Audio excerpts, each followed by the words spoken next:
Почитувани, во рамките на третиот сет економски мерки, вкупно 324.479 граѓани ќе ја добијат домашната платежна картичка Купувам домашно за поттикнување на приватната потрошувачка и ревитализирање на македонската економија во услови на корона кризата.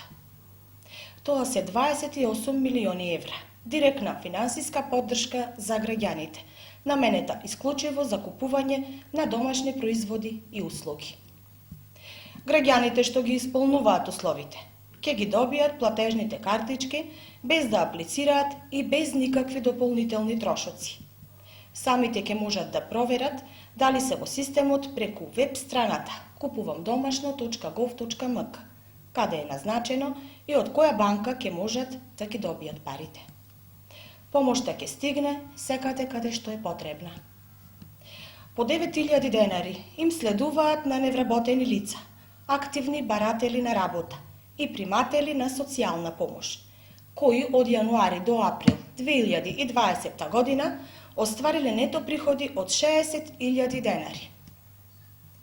Сите вработени лица кои за периодот јануари-април 2020 година оствариле доход по основ на плата и надоместоци на плата во нето износ не поголем од 60.000 денари, добиваат домашна платежна картичка од 3.000 денари.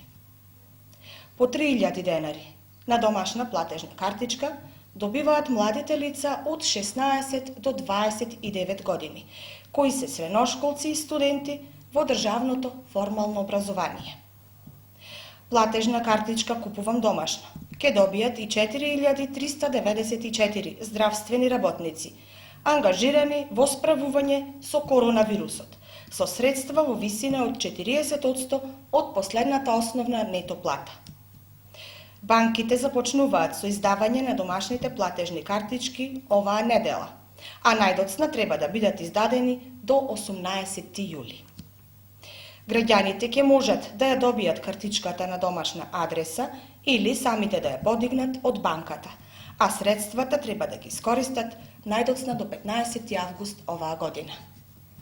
Средствата од домашната платежна картичка не може да се подигнат во готовина, ниту да се плаќа надвор од земјата и да се префрлаат средства кон други сметки, туку треба да се потрошат само за купување на македонски производи и услуги. Остануваме посветени на помош и поддршка на нашите граѓани, на помош и поддршка на нашата економија.